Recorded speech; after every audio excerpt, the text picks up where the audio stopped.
I used to believe that cardio would kill my gains, and when I look at the state of the fitness industry and the advice it gives to women when it comes to cardio, it feels like we are back in 2015, and where you had that kind of mentality that cardio would kill your gains, that the only thing you should do is high intensity interval trainings, but anything like steady state would be very detrimental. And this is actually absolutely not true.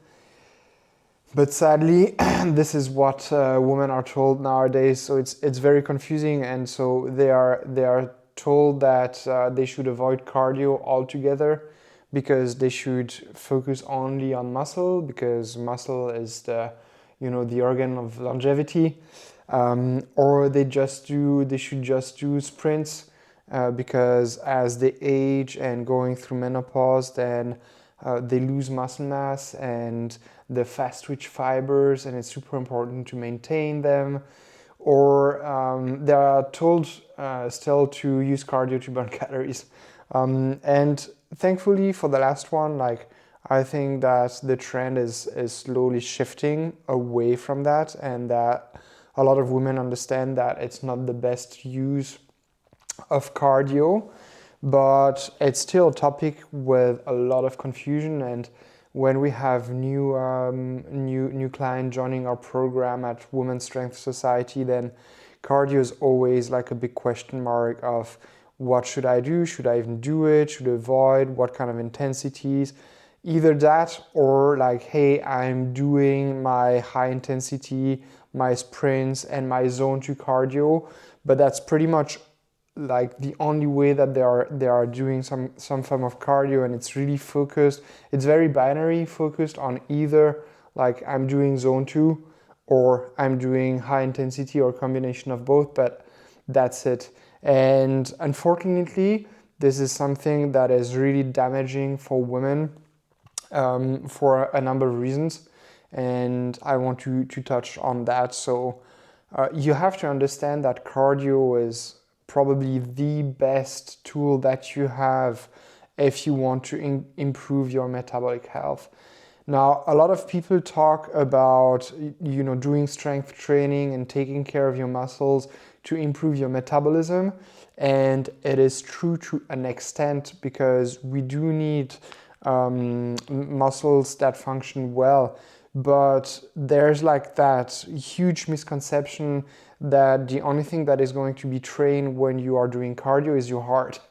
But your heart can pump like very fast, and it's not the reason why you are moving forward on a bicycle, for example. And so if you are simply raising your heart rate because you are watching a horror movie, then it's not going to have the same kind of effect as when you are raising your heart rate because you are on a bike and you are applying some power on the pedals. And so the adaptations that you get from cardio, a lot of those are actually happening at the muscular level. And all the good things that we talk about when it comes to cardio, like the adaptation in terms of mitochondria, the ability to burn fat, the ability to become more metabolically flexible, and that sort of things, they come because of what happens in your muscles when you are doing cardio. And when you do strength training, you are targeting fast twitch muscle fibers, and those don't have as many mitochondria as the slow twitch fibers that you are targeting with the cardio. And it means that it doesn't have the same kind of impact on your metabolism that if you do include some form of cardio training that's going to help develop mitochondrial density and efficacy.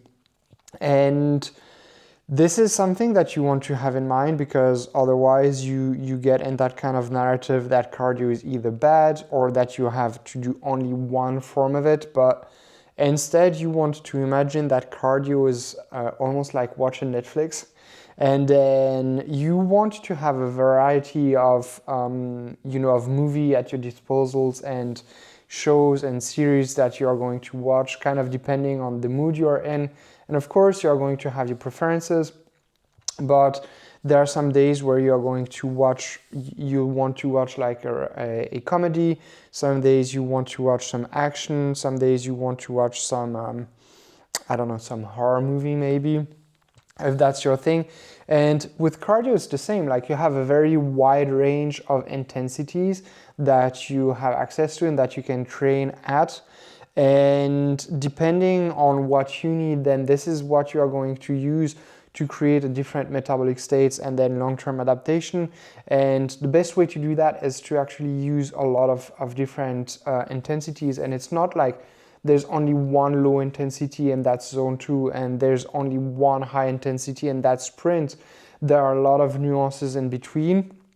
And so you actually want to use all of them, because this is what's going to give you the best benefits when it comes to your metabolic health. And if you do that combined with strength training, then you are really going to get the best of both worlds. And this is something that's becoming more and more validated by studies, is that the best outcomes come when you do not either just the cardio or just the strength training, but really when you do a combination of both.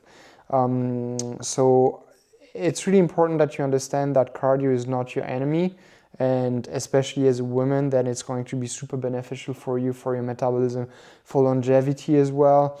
And in fact, like what happens during menopause with the changes in hormone profile, you lose the ability to burn fat that you had because, or thanks to, estrogen. And this is something that you actually train with cardio, especially like low intensity, but also high intensity is going to help with that. So you definitely want to include some form of cardio in your training. And like the last thing is, as useful as cardio is, there are still things that can go wrong with it, and I touch on that video, so have a look.